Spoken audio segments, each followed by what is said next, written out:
రెండు విషయాలు. ఒకటి, మందా సాల్మన్ పిన్నెల గ్రామానికి చెందినటువంటి వ్యక్తి ఎన్నికల తర్వాత తెలుగుదేశం పార్టీ అధికారంలోకి వచ్చింది. ఆ ఊర్లోకి వెళితే పోలీసుల సహాయంతో తెలుగుదేశం వాళ్ళు చంపేస్తారని భయపడి ఊరు బయట బ్రతుకుతున్న సాల్మన్ భార్యకు సుస్థి చేయడంతో అనివార్యంగా ఊళ్ళోకి రావాల్సి వచ్చింది. ఆయన ఊహించినట్టుగానే ఆయన్ని కొట్టి అతి దారుణంగా చంపారు.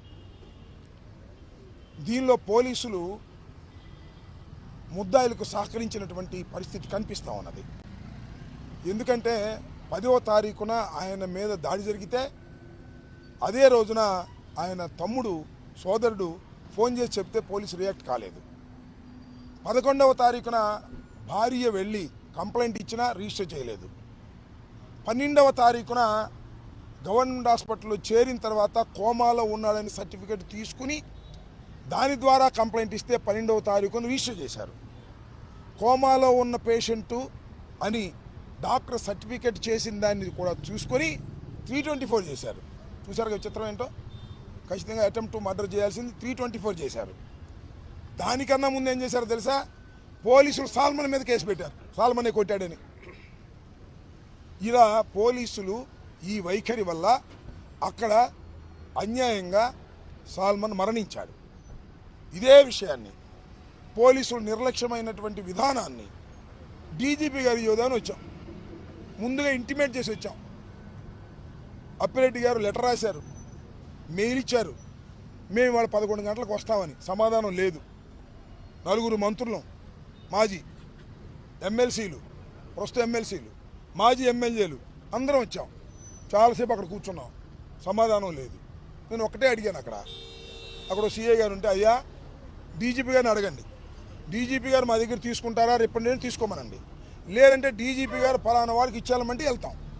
దానికి సమాధానం లేదు. గంట సేపు కూర్చున్నాం, బయటకు వచ్చాం. ఏం చేయాలో అర్థం కాదా. నేను మనవి చేస్తున్నా, అనివార్యమైన పరిస్థితుల్లో రాష్ట్రాన్ని దౌర్జన్యాల నుంచి, రాష్ట్రాన్ని అల్లరి మూకల నుంచి లా అండ్ ఆర్డర్ కాపాడవలసిన హెడ్ క్వార్టర్ గేటు దగ్గర ఉంచవలసి వచ్చింది, బయటాయించాల్సి వచ్చింది.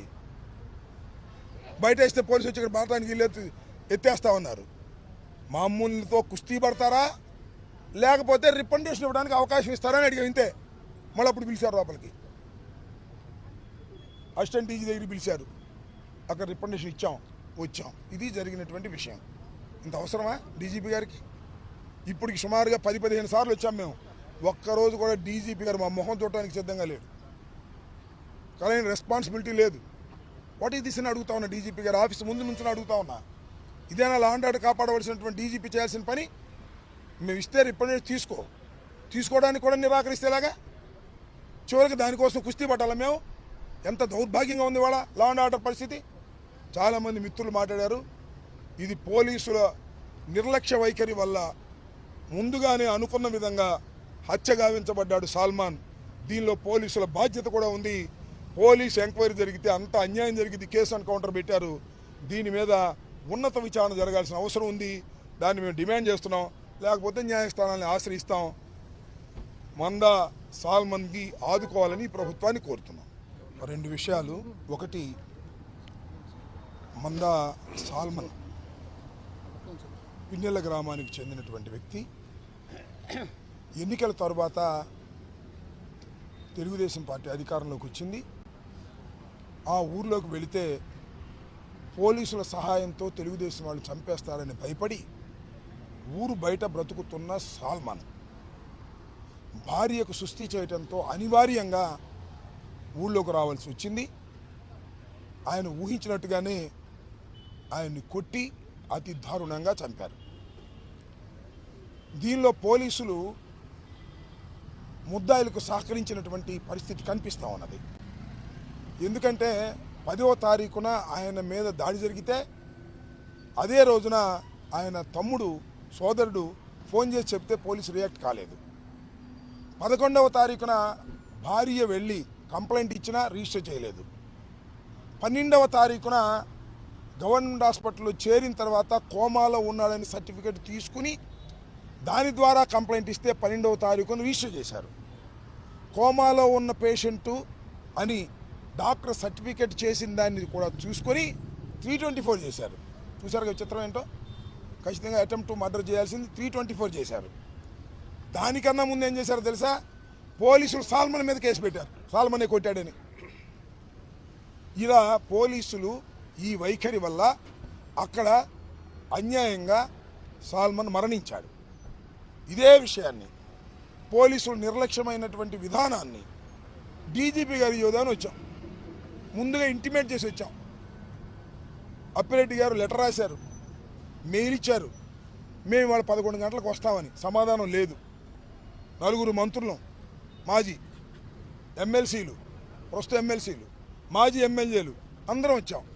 చాలాసేపు అక్కడ కూర్చున్నాం, సమాధానం లేదు. నేను ఒకటే అడిగాను, అక్కడ సీఏ గారు ఉంటే, అయ్యా డీజీపీ గారిని అడగండి, డీజీపీ గారు మా దగ్గర తీసుకుంటారా, రిప్రజెంటేటివ్ తీసుకోమనండి, లేదంటే డీజీపీ గారు ఫలానా వాళ్ళకి ఇచ్చేయాలంటే వెళ్తాం. దానికి సమాధానం లేదు. గంట సేపు కూర్చున్నాం, బయటకు వచ్చాం, ఏం చేయాలో అర్థం కాల.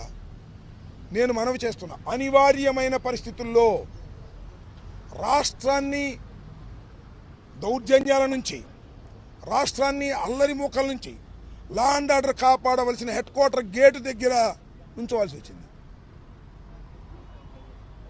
బైఠాయించాల్సి వచ్చింది. బయట వేస్తే పోలీసు వచ్చి ఇక్కడ మాట్లాడానికి వీళ్ళు ఎత్తేస్తా ఉన్నారు. మామూలుతో కుస్తీ పడతారా, లేకపోతే రిప్రజెంటేషన్ ఇవ్వడానికి అవకాశం ఇస్తారని అడిగాం, ఇంతే. మళ్ళీ అప్పుడు పిలిచారు లోపలికి, అసిస్టెంట్ డీజీ దగ్గరికి పిలిచారు, అక్కడ రిప్రజెంటేషన్ ఇచ్చాం, వచ్చాం. ఇది జరిగినటువంటి విషయం. ఇంత అవసరమా డీజీపీ గారికి? ఇప్పటికి సుమారుగా 10-15 సార్లు వచ్చాం మేము.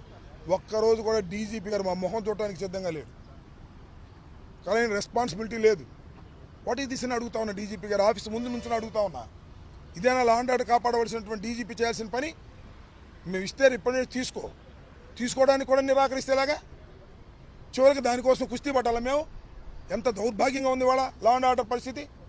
చాలామంది మిత్రులు మాట్లాడారు, ఇది పోలీసుల నిర్లక్ష్య వైఖరి వల్ల ముందుగానే అనుకున్న విధంగా హత్య గావించబడ్డాడు సాల్మాన్. దీనిలో పోలీసుల బాధ్యత కూడా ఉంది. పోలీసు ఎంక్వైరీ జరిగితే అంత అన్యాయం జరిగింది, కేసు ఎన్కౌంటర్ పెట్టారు. దీని మీద ఉన్నత విచారణ జరగాల్సిన అవసరం ఉంది. దాన్ని మేము డిమాండ్ చేస్తున్నాం, లేకపోతే న్యాయస్థానాన్ని ఆశ్రయిస్తాం. మందా సాల్మన్కి ఆదుకోవాలని ప్రభుత్వాన్ని కోరుతున్నాం. సేపు కూర్చున్నాం, బయటకు వచ్చాం, ఏం చేయాలో అర్థం కాల. నేను మనవి చేస్తున్నా, అనివార్యమైన పరిస్థితుల్లో రాష్ట్రాన్ని దౌర్జన్యాల నుంచి, రాష్ట్రాన్ని అల్లరి మూకల నుంచి లా అండ్ ఆర్డర్ కాపాడవలసిన హెడ్ క్వార్టర్ గేటు దగ్గర ఉంచవలసి వచ్చింది, బైఠాయించాల్సి వచ్చింది. బయట వేస్తే పోలీసు వచ్చి ఇక్కడ మాట్లాడానికి వీళ్ళు ఎత్తేస్తా ఉన్నారు. మామూలుతో కుస్తీ పడతారా, లేకపోతే రిప్రజెంటేషన్ ఇవ్వడానికి అవకాశం ఇస్తారని అడిగాం, ఇంతే. మళ్ళీ అప్పుడు పిలిచారు లోపలికి, అసిస్టెంట్ డీజీ దగ్గరికి పిలిచారు, అక్కడ రిప్రజెంటేషన్ ఇచ్చాం, వచ్చాం. ఇది జరిగినటువంటి విషయం. ఇంత అవసరమా డీజీపీ గారికి? ఇప్పటికి సుమారుగా 10-15 సార్లు వచ్చాం మేము. ఒక్కరోజు కూడా డీజీపీ గారు మా మొహం చూడటానికి సిద్ధంగా లేడు, కానీ రెస్పాన్సిబిలిటీ లేదు. వాట్ ఈస్ దిస్ అని అడుగుతా ఉన్నా, డీజీపీ గారు ఆఫీస్ ముందు నుంచి అడుగుతా ఉన్నా. ఇదేనా లా అండ్ ఆర్డర్ కాపాడవలసినటువంటి డీజీపీ చేయాల్సిన పని? మేము ఇస్తే రిప్రజెంటేటివ్ తీసుకోవడానికి కూడా నిరాకరిస్తేలాగా, చివరికి దానికోసం కుస్తీ పట్టాలా మేము? ఎంత దౌర్భాగ్యంగా ఉంది వాళ్ళ లా అండ్ ఆర్డర్ పరిస్థితి. చాలామంది మిత్రులు మాట్లాడారు, ఇది పోలీసుల నిర్లక్ష్య వైఖరి వల్ల ముందుగానే అనుకున్న విధంగా హత్య గావించబడ్డాడు సాల్మాన్. దీనిలో పోలీసుల బాధ్యత కూడా ఉంది. పోలీసు ఎంక్వైరీ జరిగితే అంత అన్యాయం జరిగింది, కేసు ఎన్కౌంటర్ పెట్టారు. దీని మీద ఉన్నత విచారణ జరగాల్సిన అవసరం ఉంది. దాన్ని మేము డిమాండ్ చేస్తున్నాం, లేకపోతే న్యాయస్థానాన్ని ఆశ్రయిస్తాం. మందా సాల్మన్కి ఆదుకోవాలని ప్రభుత్వాన్ని కోరుతున్నాం.